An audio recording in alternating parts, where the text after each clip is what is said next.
We were watching movies all the time. We were talking. We were going out for walks.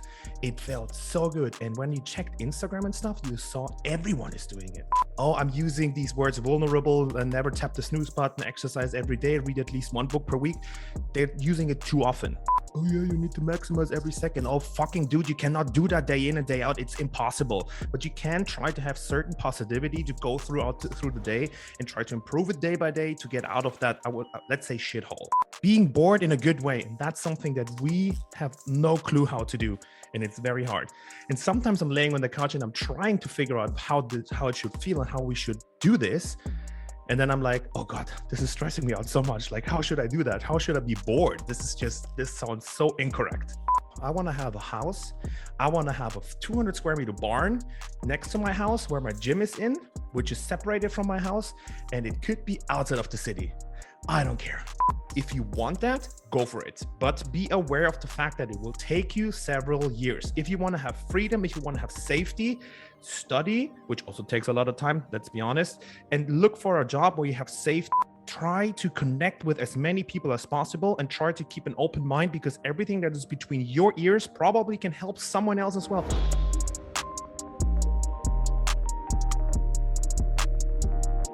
Welcome to this new episode. Before we get started, I'd like to thank our sponsor for the podcast, Moxy Monitor. For those who don't know about the Moxy Monitor yet, it's a NIRS device that measures muscle oxygen saturation and blood volume in real time. It's a non-invasive sensor that is placed on the skin and can be worn during any training or sporting activity. Motocross riders and climbers wear it on their forearms, hockey players on the ice, swimmers can wear it in the water. I've used it to test rugby players, CrossFit athletes, endurance athletes, and more. The Moxy allows you to individualize work and rest periods, optimize load, reps, and sets, identify training thresholds in real time, and even correct movements based on what the data is showing you. You can also use the Moxy Monitor to determine an athlete's energetic limiting factor and their individual training zones. Using this process, you can better target the athlete's limiter with precision in order to improve their programming, training, and in turn, their performance. You can view and collect the data on your Garmin watch, and you can also pair the Moxy with other physiological testing products such as the VO2 Master, Pnoe, and Cosmed VO2 systems. The Moxy is a tool I've used weekly for over a year now with great success, and I highly recommend it to any coach who's interested in digging a little bit deeper on the physiological side of health, fitness, or performance. You can use the coupon code UPSIDE at checkout for a 5% discount on moxymonitor.com/shop. That's UPSIDE for a 5% discount. With that said, let's get into the show. I really like your setup. I have to say, I'm impressed by what you have going on. I'm a little bit jealous, if I'm honest with you. This is dope. So tell me about why the setup. What are you working on this year? Yeah, so the actual reason why I'm doing this is because obviously Corona is still there, and obviously we all want to improve our businesses and everything. And as you know, I have an online business, and I was kind of like, I didn't like the fact that I'm always using so many videos of other people, because what you can do YouTube, and then what's a Pallof press, and then you check it, and then you check the video from second 10 to second 25, and then you see what the movement is. And so because I have the skills, I can film it, I can edit it, I'm good with audio and stuff, so why not just doing it on my own? And then always driving to the gym and then doing stuff there when there's loud noises on the outside. So I was like, hey, you know what? I'm crazy. I like having stuff at home. And so I squeezed everything into my big bedroom, and I have like my own video training gym, whatever you want to call it here. And therefore I will, for the future, do videos here. I actually have already 2 people that contacted me. They want to have like home gym setup commercials for Instagram, like reels and short clips. That's perfect here. Like, they sent me a product and they're like, hey, can you put that into your home gym setup and just do a little video? I'm like, hell yeah, I can do that. Because I have everything here. I have my light, I have my microphone, I have my camera. So that's basically the reason why I did it. On top of that, obviously, I take my training very serious. So trying to improve that as well. And honestly speaking, but it has been Christmas and New Year's. I haven't been training that much in here. Last week, we kind of like we did the first sessions here. We were dying. We did some bike sprints. Some bike sprints someone told me to do because of some certain testing. And then he said, like, push yourself into zone 5. And then I'm like, I'm dying here. Especially right after Christmas. Those are fun to jump right into. What mic do you have? I have I think it's called Shure in English. Sure. Sure. Yeah. Yeah, the M. Oh, I can tell you afterwards. Yeah. I mean, I'm always that guy like checking on YouTube, checking on like Google, and then okay, what's the best test? Who says what's the best microphone to have? And then everyone's like, yeah, it's a little bit overkill for podcast because like the normal 50 euro Bluetooth microphones are working as well. Mhm. But I'm a little toy kid, so let's spend a little bit more money. That's then like that's getting, that's then also totally fair. yeah, It sounds good. It sounds yeah, really good. yeah, then getting this fancy arm over here, so be like, oh yeah, look, I'm so professional. Can you look at me? Ba-bum. No, I love it, and the camera is great. It's focus too, right? Because Yeah, sure. when you walked away, the mic came into focus, and then Yeah, it's insane. I mean, it's my Canon EOS R5. okay, Totally overkill for a webcam. you have to. It's either you go super basic or you just go overkill because you can or you want to or both, and nobody's gonna hold that against you, right? Yeah, absolutely. I mean, I use all these cameras for my real video stuff, and then Yeah. lately it was last year that they finally made it possible that people can just plug in a USB-C cable, and then from there you just have it as a webcam. So it's like awesome because let's be honest, the MacBook webcam is just crap. It is. I'll give you that. It's totally the case. Did you always have an interest in all the video, photography, audio, or do you have a background in that? I have literally zero background in this. I mean, I used to do like back in the days with a Canon EOS 1000D. I kind of like did some, I think it was macro shooting stuff, and I was uploading it to certain pages just to get likes and stuff. It wasn't Instagram back in the days. I think it was called DeviantArt. And then lately, when I used to work for Foodspring, and then I saw people doing all that cool stuff with cameras and also with iPhones and everything, I started everything with an iPhone, a gimbal for an iPhone, Yeah. and all lenses for an iPhone. This is awesome. And then Did you have the moment lenses? 100%. Yeah. 100%. They're so good. Wait a second. I need to close that one over here because there's some pop-ups coming. It's just going on my nerves. Good. Yeah. Which ones did you have? I had the white lens. I have the white lens still. My stepbrother got which one was it? You know, the kind of movie-ish one, the long one. Yeah, the one which has the cropped one. Yeah, the crop had this one and had the wide one. Okay. The wide one made the most sense for me because in CrossFit and all the stuff that I was filming, it was always good to have more stuff in the view. Like looking it with my perspective from today, when I look at these videos, I'm like, that's a little bit too wide because I mean, obviously the fisheye effect and everything, it doesn't look 100% how I actually wanted it to be. Mhm. But yeah, I was just back in the day starting with the stuff. And then Corona just started, and I realized that people are so much more. They need stuff, content online. They need stuff for Instagram, for their homepages. And then I was like, I have time now, and I'm not, because what I did, I stopped working for Foodspring. Mm-hmm. I started in like a freelancer, like being an entrepreneur for my package programming. And then Corona came literally 2 weeks after, and it was amazing. It's such great timing, right? I had the same. I was already coaching when I was in Canada. Then we came back to Switzerland, February 2019, and I did everything to try and just do the transition again because I started back with very few clients here. And I quit my other job that I was doing that was literally paying the bills. I quit that January 31st. And then February 10th, I got Corona and I was dead for a week. And then lockdowns. And it was my first month as a solopreneur here in Switzerland. Great timing. Okay, but I have a very honest question for you because I'm asking this question to a lot of people. So the very first lockdown, if you're being 100% honest to you, someone who's working a lot, who's checking other people, how much stuff they're doing. So actually seeing, okay, everyone is hustling big time. But then the first lockdown happened. Did you like it? Or did you not? Did you not like it? Honestly, I really loved it. Simply because we were stuck at home, my wife and I and our son.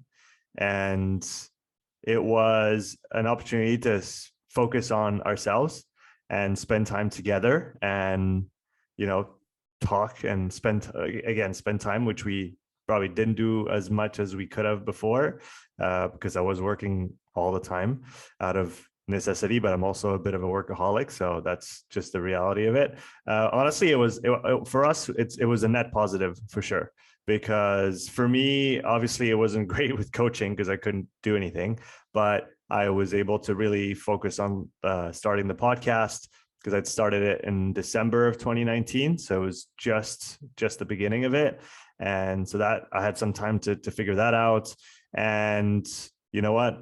We're 2 years later and somehow we're still here and doing what we love doing. So it hasn't been easy every minute of the way, but I would say the first lockdown was very positive for me and for my wife and I in the grand scheme of things. How about you? I loved it. Dude, I loved it. I was just working so much before. I always got new not exercise. I got new responsibilities from my job back in the days at FoodSpring. I liked the job, but it was always like getting more and more. Obviously, I trained 5 to 6 to 7 times per week.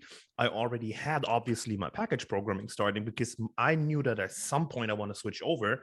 Yeah. So obviously at that time where the quitting process with FoodSpring came in, I had training. I had a lot of package stuff to do because it had to be big because it needs to pay my bills.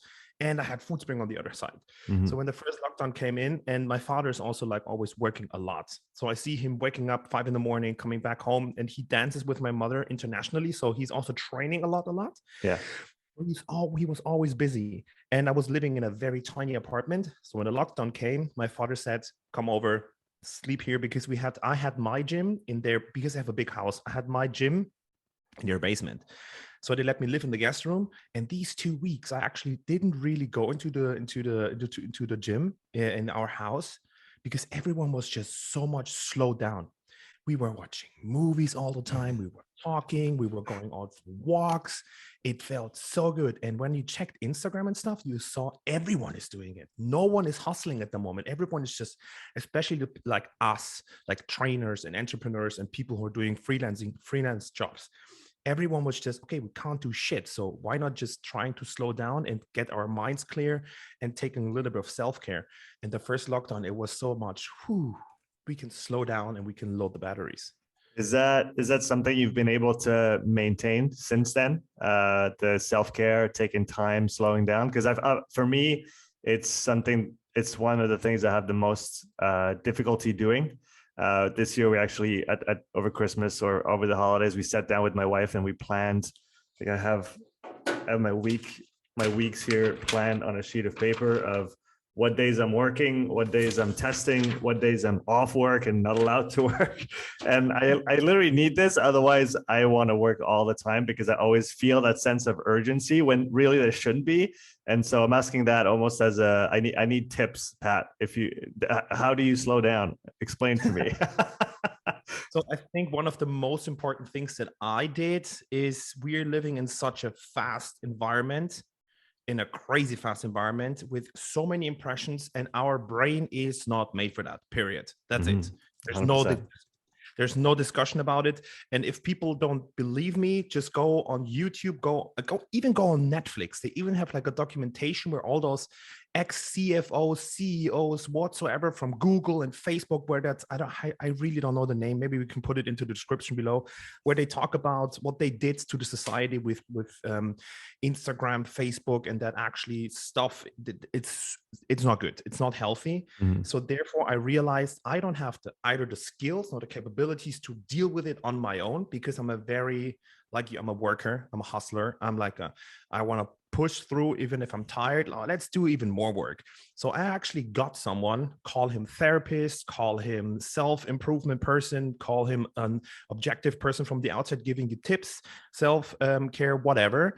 I went to her for, I would say 3-4 months, twice to 2 to 3 times per month. And she was just talking to me and tried to give me certain questions, reflect on different situations, how I am reacting, how she sees how I'm reacting, how it was basically opening a toolbox, which was empty.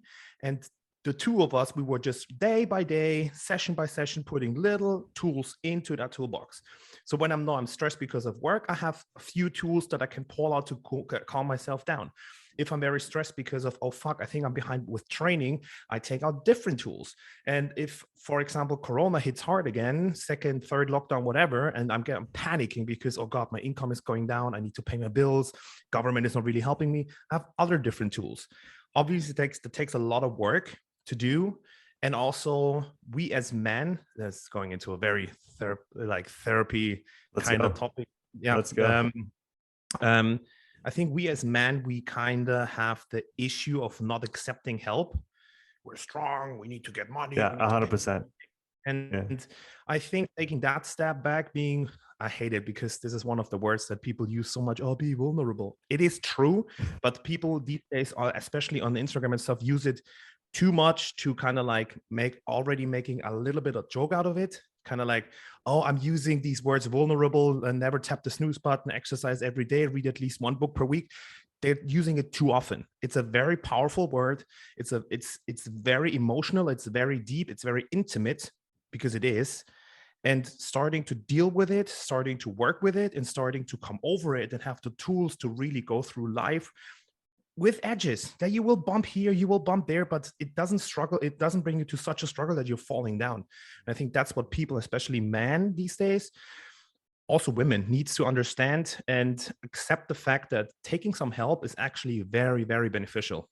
Yeah, I agree, and I mean it's our line of work, right? On the training side, and then it's ludicrous to think that it only applies to the training side. There's people working with nutritionists for a good reason, and what's between our two ears is by far the most complex thing that we know of in the universe currently, at least in the known universe to man, and we don't understand it. And so having someone who has experience in dealing with that thing between our ears and helping us, like you said, just have an outside, even just having an outside perspective and having someone ask the right questions and force you to just reconsider the way that you think about things, and kind of, because it's I did quite a few sessions with a psychologist. It was a year and a half ago, I think, and it was a pretty difficult time when we came back from Canada.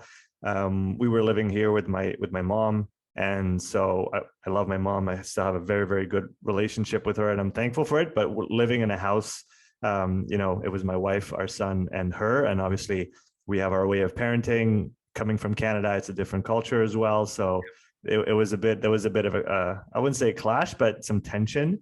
And so there was the fact that I was working all the time because my wife couldn't work at the time, and we just had to pay the bills.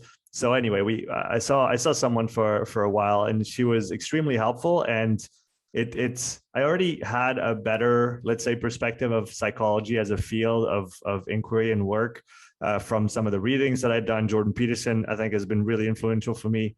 And but going into it and doing the sessions just really put me on the other side of like, no, this is like, once I can really comfortably afford it, this is something that I want to do for myself, because it's on the same level as I want to get a coach to get better at training. I want to get a coach for what's between my ears, so that I can get better at just being a human being. It's really to that level. So it's almost, even hierarchically for me, it's almost above the training, because even that is going to impact your training. Have you found that as well? Oh, dude, 100%, 100%, because when I'm stressed, when I realize, okay, there's a lot of impressions coming through to my mind and to my brain that actually shake it, and where I need to really reflect, okay, what's happening at the moment? How do I deal with it? It's not a process of like, okay, click, I know how to deal with it. It is like it's a longer process. You know what's happening, you take a step back, you reflect on it, you kind of like need to see what's happening in your body, and then you go for it. I'm very sensitive to these things. My sleep goes down there, like it's shit. Like if these things are happening, I go into bed and I tell my brain, that one meme that says like, oh, okay, brain, I want to go to bed. And the brain says like, okay, no. And then it's like, boom. And then you're laying in bed this and like, okay, thinking about overthinking everything. And this is just something that is very hard for me. And then I'm not rested, and then I'm starting to think about it the next day, and then I'm thinking about it during training. And that's how much does lack of sleep impact your outlook on life, the positivity versus negativity inside your brain? I mean, for me, I know that if I don't sleep, I'm a bitch, and I just think so negative. I mean, I'm the most positive dude you'll find if I'm rested, but if I'm sleep deprived, like there's nothing but like dark clouds in my head, and it's just a bummer. Sean is very grumpy when he's not sleeping, but I'm the same. I'm freaking the same. I'm also very positive. Even though shit is going down real on the outside, I'm still trying to wake up in the morning and try to find positivity and just go through the day and try to improve. I'm not talking about, I mean, this is also one of the reasons why we're here having that podcast, like, oh yeah, you need to maximize every second. Oh, fucking dude, you cannot do that day in and day out. It's impossible. But you can try to have certain positivity to go through the day and try to improve it day by day to get out of that, let's say, shithole. And so when I'm not rested enough and when I don't sleep properly, I have more muscle soreness, I have more stress, my body feels not in the right position, and then also my brain just, whoop, you know what? Usually your stress level is from 1 to 100. Let's give you 1 to 25 today. And then it's like, oh, fuck that. So it is definitely harder for me. And also, like you said, there is positivity outside and there's also negativity outside, and it wants to go into your brain. And when you're not rested and when everything is stressful, it is way easier for the negativity to go into your brain and actually do stuff. I'm not saying damage, but actually do stuff, so that you really need to work to not let it affect your system too much. Mm-hmm. Yeah, your tolerance to all the shit that's, like you said, on the outside, it's like your guard is down. It's like your shield is down, and things can get in, like you said, and actually affect you. When you're in that framework, because maybe you've been stressed for a few days, haven't been sleeping well, what do you use? What are your tools to try to get back on track or try to mitigate that state that you're in? It is, so that one is a hard one, because ego plays a big role in this. Like when you are at the point where you need to accept the fact that you either overtrained, you're not rested enough, you're doing too much. For us entrepreneurs and freelancers, it happens so fast that all of a sudden, why did I add that client as well? Why did I say yes to that as well? Why did I say yes to this as well? Yes, there's a good number of payment at the bottom, but that payment costs me a lot of free time, and that free time will freak me out because I don't have enough time for resting and mobility and recovery. So then I'm like, oh shit, you did it again. Well done, Pack. So it is hard. It is hard because you need to realize it. And then in the end, the ego tells me always like, yeah, but you need to hustle. Look at the person to the left. He is doing it as well. But you don't know, because what you're doing is you're checking probably his homepage, Instagram or whatever. And it looks like he's going through life very, very easily, super happy, and is hustling and grinding and nailing everything. But you don't really know what's really happening with these people. So what helps for me is that's exactly the same what we are doing today. And it is again a very positive thing for me, because when I look at you, what you're doing, you obviously work also with a few of my athletes, because you have a certain skill that I don't have as a coach. So I'm sending my athletes to you. You're giving me very valid feedback that I can then implement into their programmings. But I see you as a hustler. I see you with the podcast. I see you with all the stuff that you're doing. So I'm like, oh, this dude must have figured it out. And now you're similar to me. Now that I look at you and now that we're talking, you're telling me like, yeah, I have the same dark clouds and have the same shit going on in my head. So what helps me a lot is when I see people that are interesting to me, that are kind of like that I'm chasing, that I try to be where I try to get knowledge from to improve myself. I'm always talking like, hey, do you also have these dark times? And 9 out of 10 people, they're like, dude, way too often, but I know I learned how to deal with them. And then it's a very interesting conversation that is starting, because what is he doing? Maybe he has a certain skill to deal with these situations that better than I do. Maybe I have skills, and I will tell him, look, this is how I deal with that kind of stuff. I started meditation a few weeks ago, and then maybe I'm the 5th person to tell someone. Is like, okay, you're the 5th person telling me meditation is good. Maybe I should try it. And then he tries it, and maybe it helps him. So I think these days we should all go into a way bigger exchange of information, exchange of knowledge, and exchange for helping tools that we all have in our toolbox. And I think that can help everyone to just improve in life, but don't do it in a way that's, yeah. Well, like you said, what comes to mind is when you said, the vulnerability and all those, I think, positive qualities that we should have, it can be weaponized as well, right? It can be weaponized from a communication standpoint, and that's like everything can be weaponized. And so things that seemingly at face value look like a good thing, they can still be weaponized for not nefarious intent, but just not Yeah, just I think weaponize. I'll leave it at that. One thing for me that helps me a lot. My wife is an avid nutritionist and gardener, and we just teamed up with a friend who has a vineyard, and he gave us 200 square meters of land to build a permaculture garden. Mhm. And for me, I feel like this, and we started in October, so it's pretty fresh, but this year is going to be for me a big deal because I feel like just getting away from my work. I mean, I love what I do every single day. I could just do this 24/7, but just getting away from it once in a while and doing something that is not directly related to it, I find extremely helpful. And I mean, again, training for me is super important and for my mental and physical health, obviously. But I think about I think about my work when I'm on the bike. I think about my work when I'm doing my stuff because just that's how my brain functions. So even that is not far enough. So I feel like the garden is going to be a huge deal this year because I want to spend time there. I want to, invest time and energy into it to grow it because it's going to be fucking amazing. And Yeah.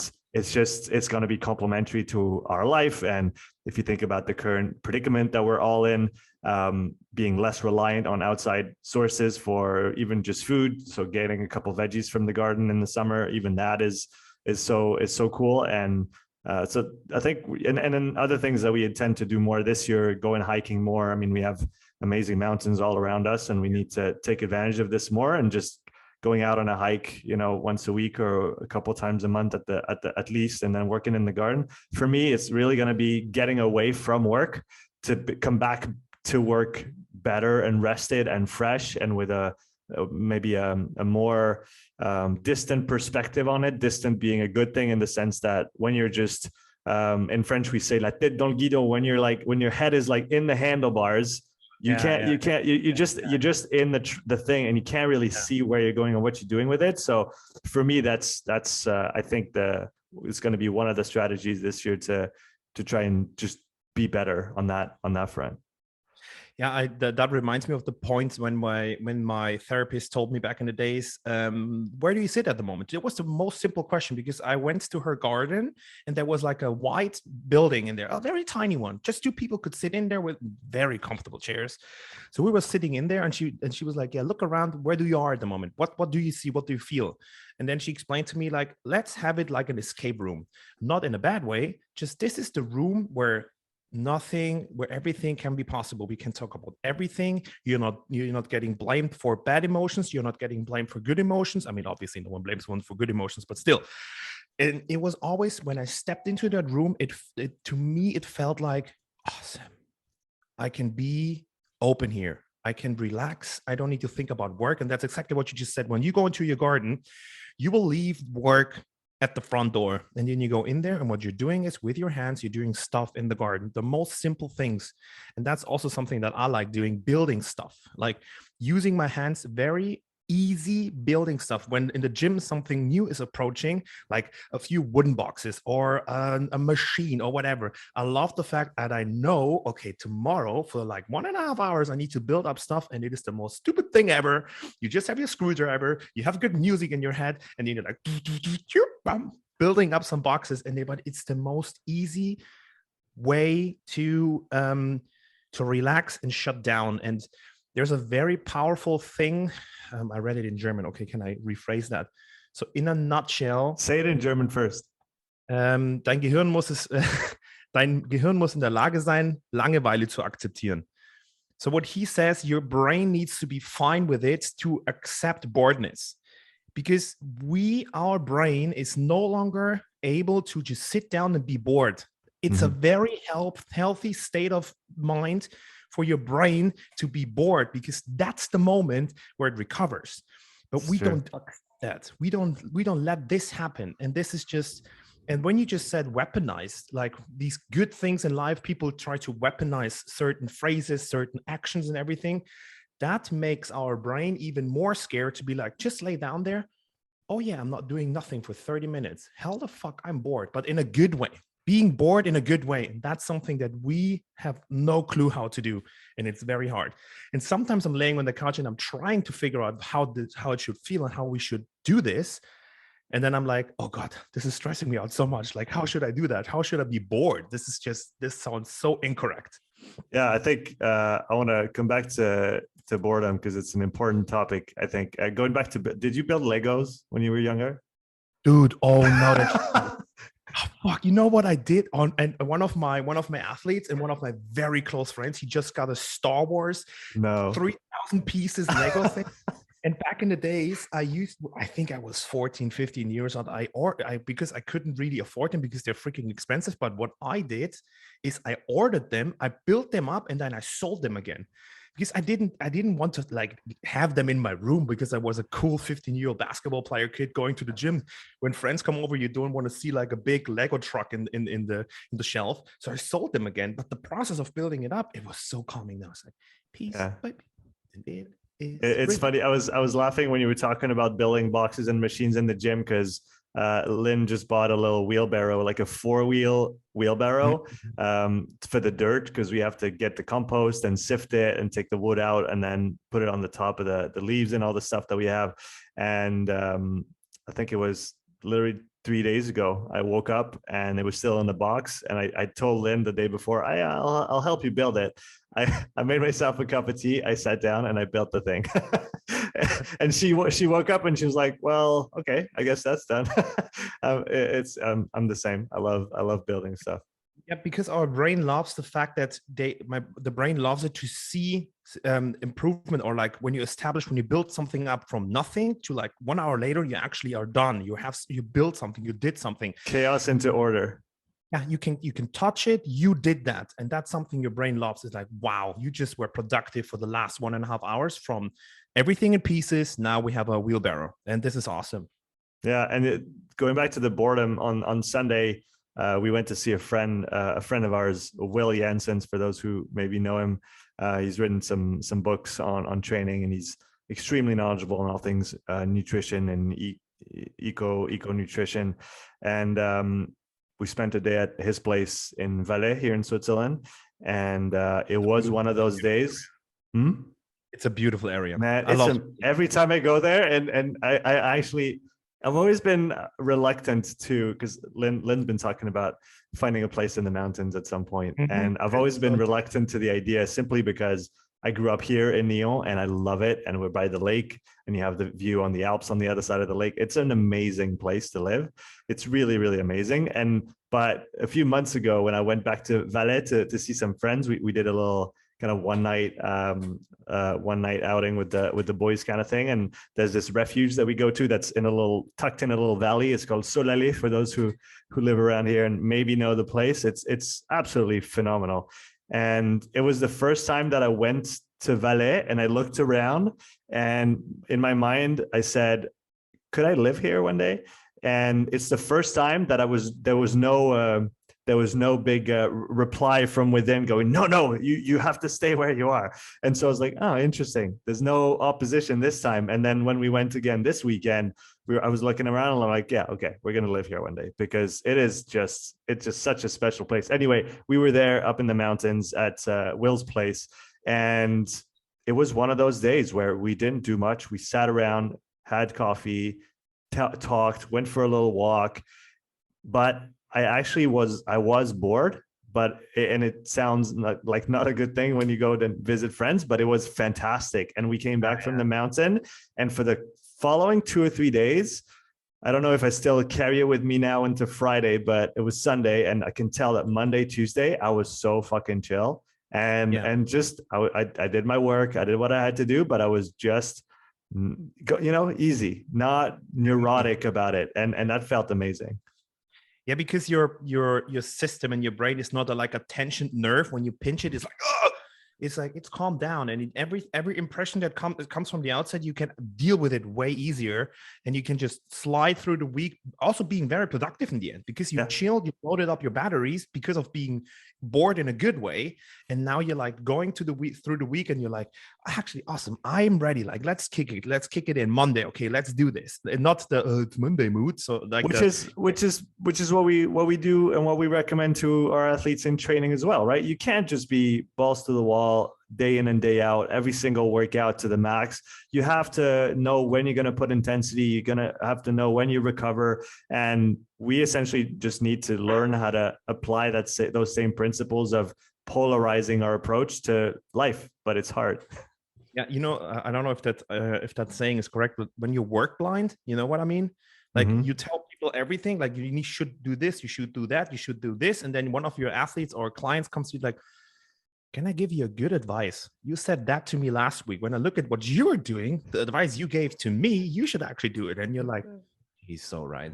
I'm not following the principles that I actually teach other people." Yeah, in French we say les cordonniers sont les plus mal chaussés. It's the shoemaker has the worst shoes in town. Yeah, exactly. That's what I was talking about. It's insane. And I have a question, because you just were talking about the mountains. Do you have the same feeling sometimes, or not sometimes? I have it always when I'm in the mountains. And when you walk through this massive piece of stone and blocks and everything, like mountains, they're huge.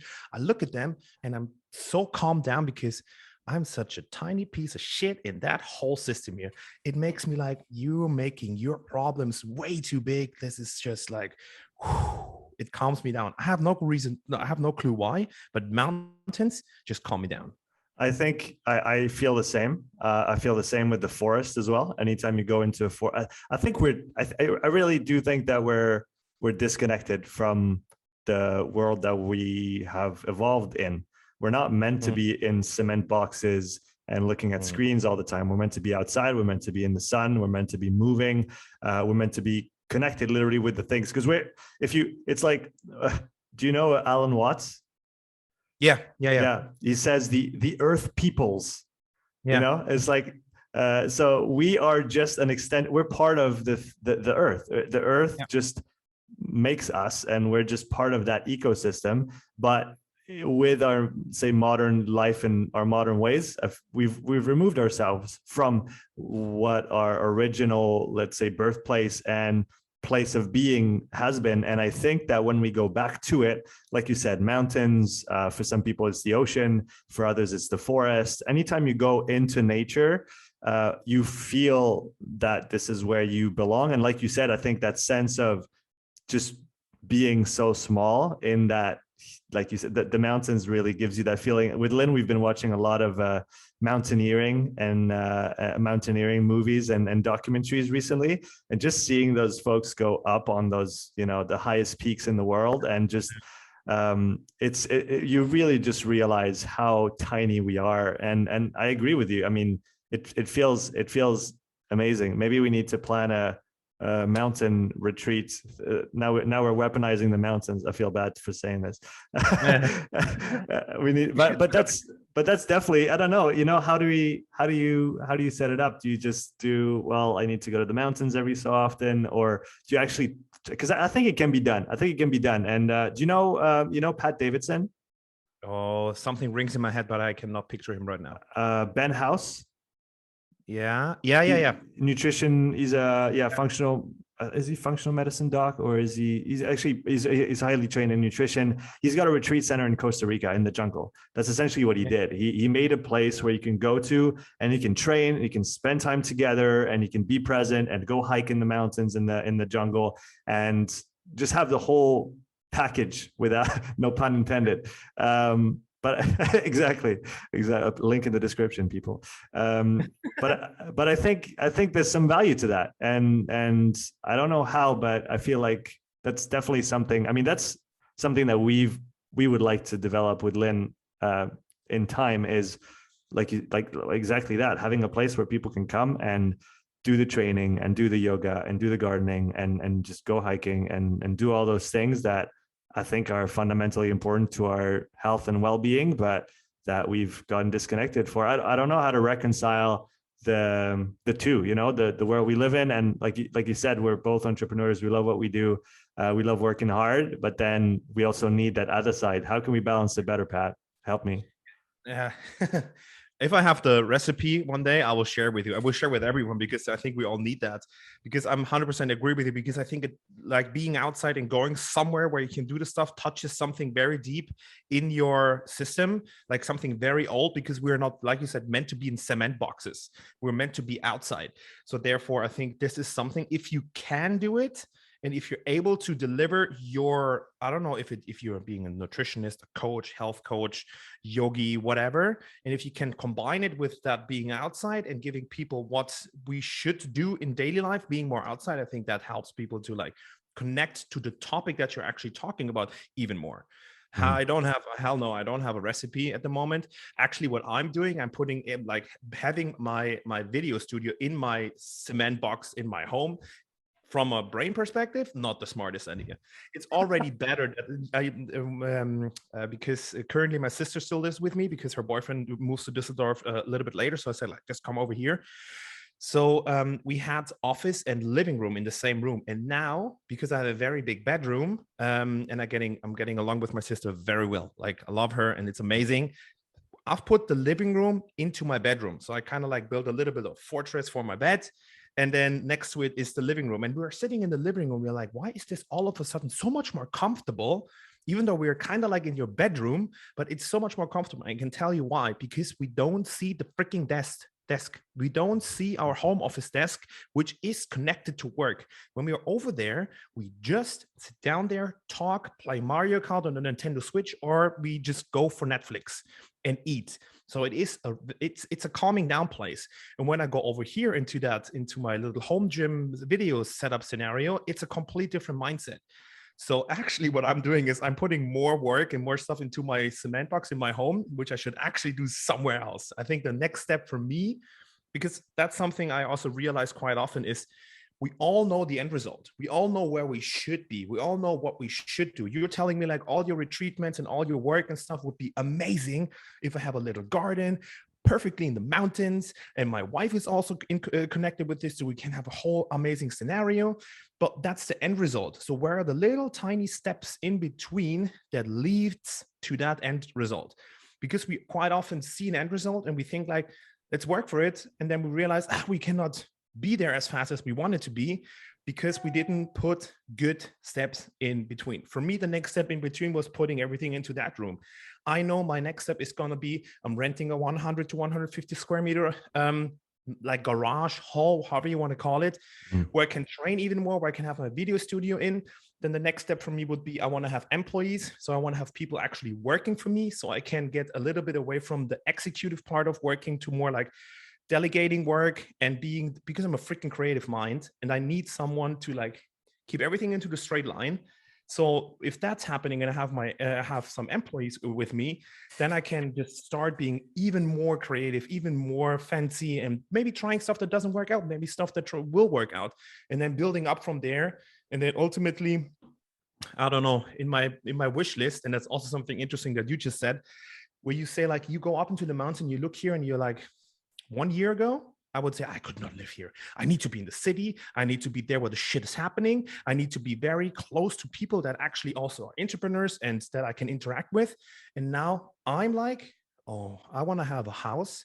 I want to have a 200 square meter barn next to my house where my gym is in, which is separated from my house. And it could be outside of the city. I don't care. Looking out, there's either a forest or there's mountains, whatever. That just that calms me down. Sitting on a terrace with a good coffee, because I love coffee, in the morning with my laptop, doing a little bit of work, and then going to my barn and doing my stuff over there, building up a family. That's in the future is something that I'm working towards. Yeah, it's I have a very it's honestly, I have a very hard time thinking about disconnecting from I'd say the ecosystem that I've built, and that I maybe live in through, especially through social media. I mean, I've deleted I deleted Twitter, LinkedIn, and Facebook off of my phone after Sunday. Actually, after talking with Will, I still keep Instagram because it's where I spend most of my time. I spend more time on YouTube now, or on my YouTube channel, but I have a lot of conversations with people on Instagram, and that's that's not something I want to let go of. But I do see the value of giving more distance and not trying to be, like you say, like fear of missing out, that FOMO of always having to be there and connected and talking. And I think we're very similar, you and I, in that regard. We like people, we're good, we're social people. We do well around others. And so that's the only thing that I struggle with in thinking about being a bit more remote in the way that I live, is that I still want that side of being connected with people and spending time with people. Yeah. And so, but I'm sure there's got to be a middle ground. One thing I thought about, because I'm pretty much in the exact same setup as you now, which is this is my little office, my desk here. And then especially with the new measures that they just imposed, I just changed this, the rest of the room into a little gym. So I have my rower and I have my bike and I have a bench and I have a couple weights, which I didn't have before. So it's all work in here. And I was just looking over before because I was like, I have a key on that fucking door. So maybe when I get out of here, I need to lock it, put the key somewhere in the house and be like, I'm not going in there. Yeah, but that's, that some people would, you want to lock one of your doors in your house, but it is a mental thing. It is closing work for today. It is 6 p.m. and I don't want to think about work. I have my family that I want to give time to. I want to enjoy my family. I want to enjoy my free time, because that's how it is. That's how it should be. Yeah, and that's very, very powerful. I read an article by a guy called Jonathan Goodman. For those who know him or who know of him, I've been following him since I started coaching eight years ago, I think. And he, back in the day, he had started, it was a site called the Personal Trainer Development Center.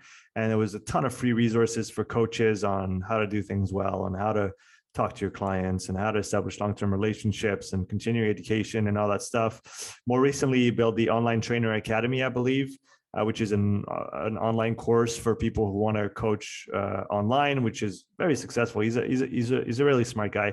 I had him on the podcast a few months ago, and I read an article of his. It was a few months ago as well, and he was saying how he's happy to have a 9 to 5. It's his own business now, but he has a 9 to 5. He puts constraints on his schedule. And I feel like I'm slowly getting to that point now where at the beginning, it was like, wow, you're an entrepreneur. That's awesome. You're working for yourself. You're working all the time.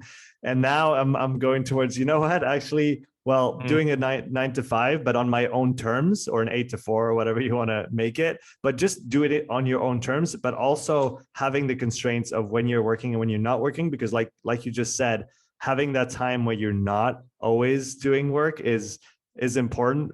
You can do it for some years, but I guess we're at the same point, you and I now, where it's like we're realizing that it's going to cost us more in the long run if we keep going. We're burning the candle at both ends, and we cannot do this for 10 more years, right? Oh, we cannot. We can definitely not do that. And I'm 100% agree with you, because it is very important, because you need to look at the big picture. I don't want to be an entrepreneur and then when I'm 60, I'm like, oh yeah, now I'm fucked. Like, because I'm tired, my brain is just jelly, and I feel like, oh, just food and sleep, and then I'm done. I don't want that. I want to be active. I want to still freaking throw weights around when I'm 60 years old. So I don't want to fuck it up right now. But being smart and allowing yourself to, because that also relates to the, okay, now we're jumping topics, but I hope people can follow me. You said before, weaponizing certain things. Okay, one sentence before I start talking now. I'm very happy with every person out there to make people feel better, to give people the power to implement new habits. Awesome. If you change people's life, I love you. Thank you for being there. And please continue what you're doing. This is amazing. We need that, and it's awesome.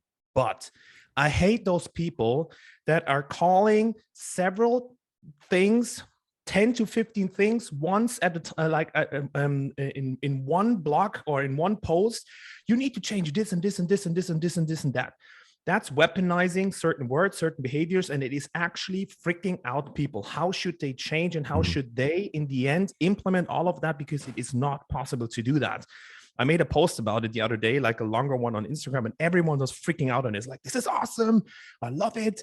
And it's great to hear it from someone where, when we look in his Instagram, who always looks like he's hustling. Dude, I'm not always hustling.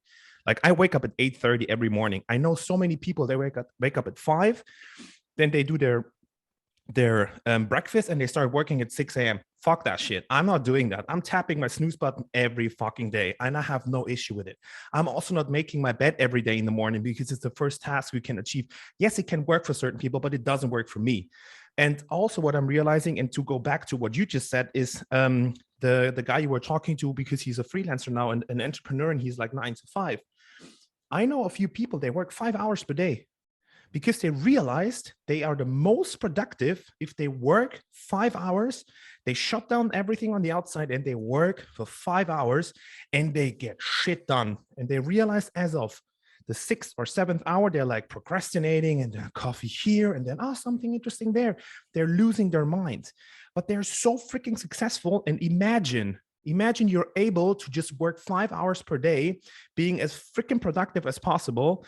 And then how much time on the other side you're having. I have to say one thing on the side, because then people will tell me like, yeah, look at people like Elon Musk. They are working 17 hours per day. He's an alien. He's a robot. He's not human. He's an alien and he's amazing in what he's doing. I don't, all the credits to him. But on the other hand, these guys are working 5 hours. And for example, reading books about coaching and stuff for them is not work. It's actually, they love it. It's enjoyment for them. And that's what they're doing on top of it, which also probably consumes 1 to 2 hours per day. But then in the end, we're still talking about 5 very productive hours, 2 hours of reading stuff that actually is in your interest. And it's not very hard work. Still, you need to digest it while reading it. But then they're done. And then they go for training, they go out, they meet people, they go into the forest, mountains, whatsoever. And this is something that I want to learn and I want to be more comfortable with, because I'm still, even though I'm starting my day a little bit later than other people, because I'm an owl. Is it called owl? Like the animal? A night owl. Yes. Yeah. I like to work late at night. I'm happy with this. I love it. But still, when I wake up in the morning, it wasn't as bad as it is right now, because my sister now lives with me. When she didn't live with me, it was great because she wakes up at 7:30 and starts working. And I hear that, like I wake up, it's like, oh, she's already working. Fuck that. But I'm like, yeah, no, 8:30. Like I keep my system running, but still, because I just hear that, I cannot be 100% fine with it. When I'm alone, that's even better. So that's if you're missing out, is there again, right? You hear someone else that is, fuck, they're working and I'm not. But I would also say, and I agree with you with a few hours a week working, and that's probably something we should all tend towards for our, mental well-being. But I would also say, I don't think, and maybe I'd love to hear your thoughts on that. I wouldn't say that I would have been able to do just work 5 hours a day and then do cool shit on the side from day one being an entrepreneur and starting coaching, because you're starting, it's anytime you're building something out of nothing. We're talking about Lego, at least you have the Lego pieces, but when you start a business, when you grow a child, you're starting something from there's literally nothing, from the ether. And this takes an enormous amount of energy to bring it into being, and then giving it enough momentum, because that's really what we're looking for, right? We're looking for momentum in the things that we do, so that we don't need to keep pushing the train forward. The train kind of moves by itself and we can just nudge it in the right direction. But to get to that point where you have a train and where it's moving at speed, it takes a lot of energy. So for me, I wouldn't have done the first years of my business differently, because I know I would have not have been successful. And whatever the stat is, 80% or 90% of businesses fail within the first 5 years. I would not still be here today had I not put those insane hours in for the years. But then, like you're saying, and like we're talking about now, then you have to find a way to switch. Once your business has changed and grown and evolved, you have to switch. And it's the same. I think it's the same thinking as when you talk about a bigger corporation or a business. What got you to 10 employees is not going to be the same thing as what's going to get you to 100 or what's going to get you to 1,000. And so you have to pivot and understand how things change as you evolve. And I think that's when you're by yourself, it's a hard thing to do. Yeah, and I 100% agree with you. And that's a fair point. And it's very good that you're actually saying that, because leaving people with the fact that, just try to work 5 hours per day. I'm like, oh yeah, I want to do what Pac is doing. I didn't do it. I'm still not there yet. 100%. These are people that are they're entrepreneurs for a long time already. And like you said, they've built something tremendous. They have an amazing momentum. And all of these people, they have employees. They have people that are doing the administrative work. They have accountants. They have that's all the stuff that that's eating up time from me, like doing all the administrative work. And my sister also, she is working now for me, and she's doing so much great stuff on the side, which I used to do it back in the days, which gives me now 3 hours where I now could actually think about actually working less, but I'm not there yet. Obviously Corona kicked my ass big time, so I need to catch up with a lot of stuff. Like I lost a lot of money, let's be honest. Like I started being an entrepreneur, and then all of a sudden Corona kicks in. I still had to pay my bills, so all my savings were gone. And then I just need to work myself back up there, but I'm still not there yet, even though I'm already putting work away that I could actually use for free time and just take my day from 8 to 9 hours to maybe, let's say, 6 to 7. But I'm not doing that because I'm still in the process. I'm still in the process of creating momentum. But that's something that people, if you want that, go for it. But be aware of the fact that it will take you several years. If you want to have freedom, if you want to have safety, study, which also takes a lot of time, let's be honest, and look for a job where you have safety, maybe even safety when Corona happens, that you're not putting down into short work and you're earning less money.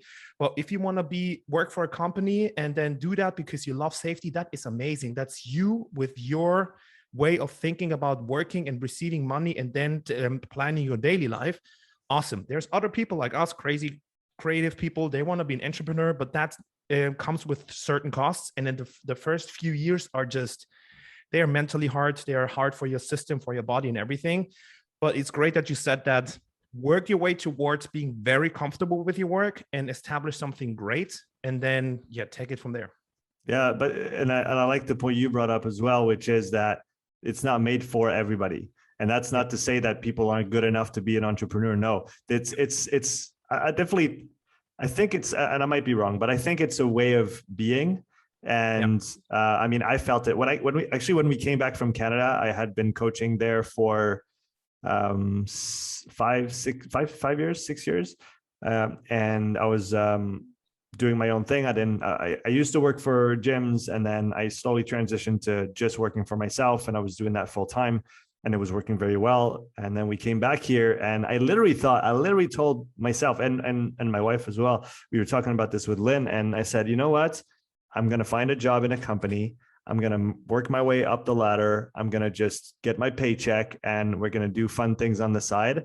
And 2 months into working for the company, local store that I was working at, 2 months in, I was like, I can't do that shit. I cannot work for someone else. And I guess it could have maybe happened in a different context, but it's a big chain of convenience stores and here in Switzerland.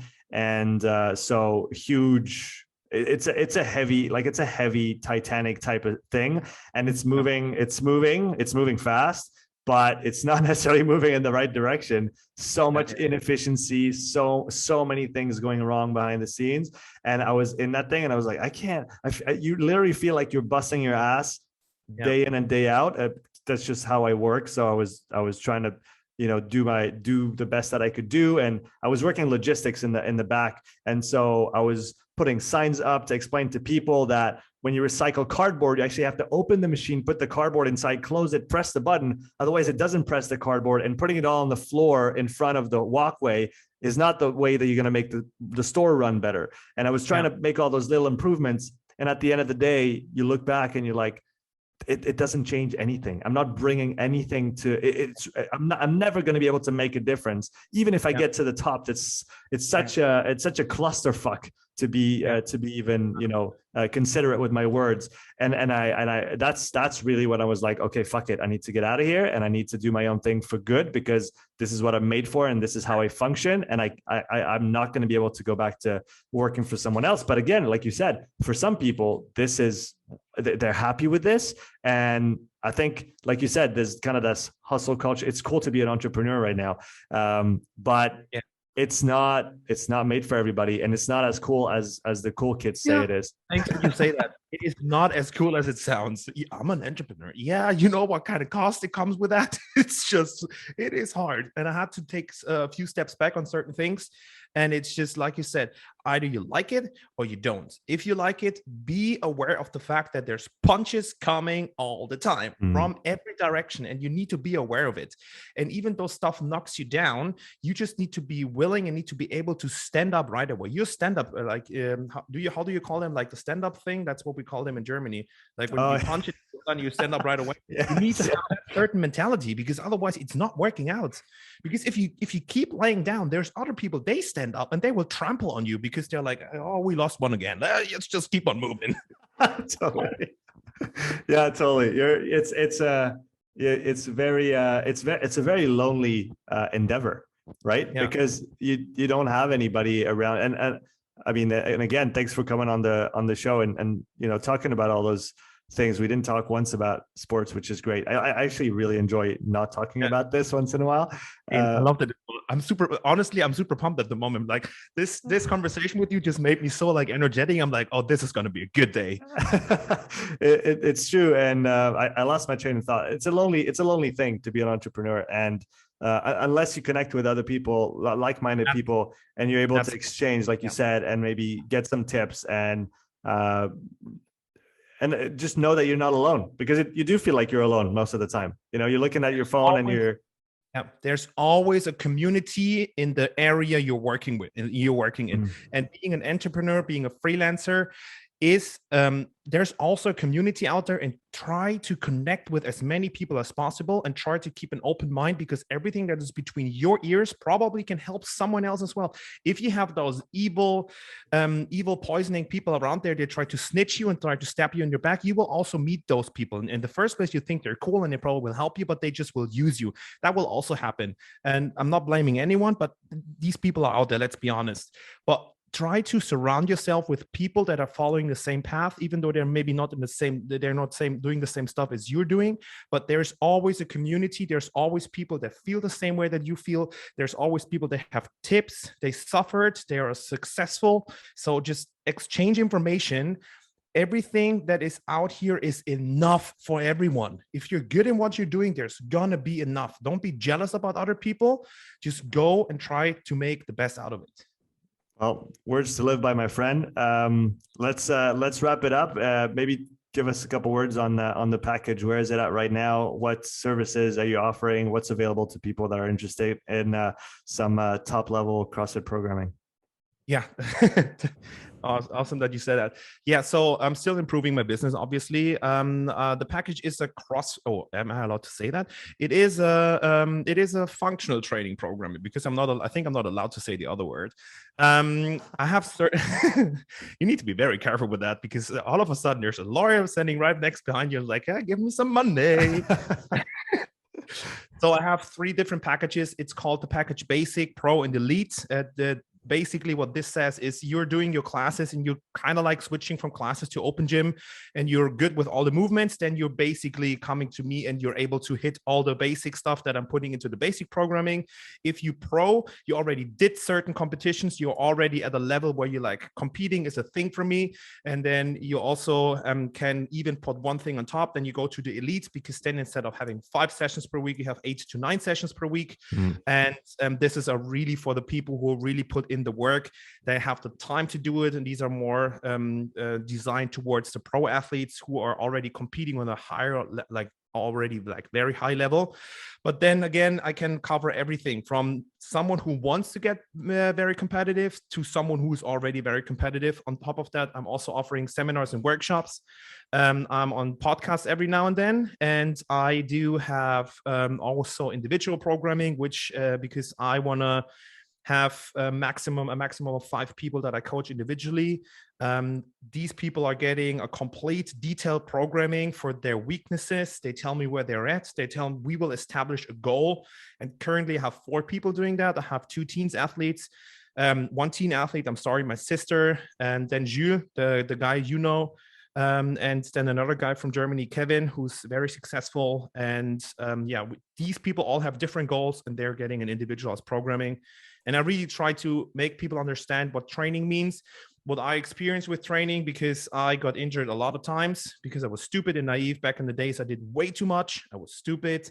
I didn't listen to my body. I got the disc prolapse. I fucked up my shoulder. My right hip flexor is got bad for a very long period of time. And teaching people what it means to still keep keep everything as individual as possible, even though it's a generic programming, and listening to your body to find the correct level to guarantee constant progress. That's it basically in a nutshell. That's awesome. And I just checked, and thanks for leaving it up. If you guys go to thepackage.io/free trial, the Upside Strength podcast option is still available in the drop down. So for the people listening up, go check the link in the description, and they get a 4-week trial instead of a 2-week trial. Is that right? Yes. So usually when you click on it, it's a 2 weeks trial, but everyone who's coming through you will get 4 weeks instead of 2 weeks. Fantastic. For everybody listening, go check out Pat's program. You can get a full month of trial on this. Pat, it was a lot of fun. I really enjoyed our chat about non-training things, and hope to see you again soon. Yeah. Last thing, if anyone is out there and wants to exchange information or wants to get some tips, I think both of us, we're free to talk to everyone. So don't feel like, we cannot talk to these people. Connect us and connect with us as soon as possible, so that we can all get ourselves to the next level. I think you're right in saying that. And yes, we're open. We're always happy to chat. We're not, I think that's something that I'm going to strive to maintain over the years, is staying accessible, because that's the only option that's viable, right? 100%. Thanks, man. It was a lot of fun. It was amazing. Take care. Take care.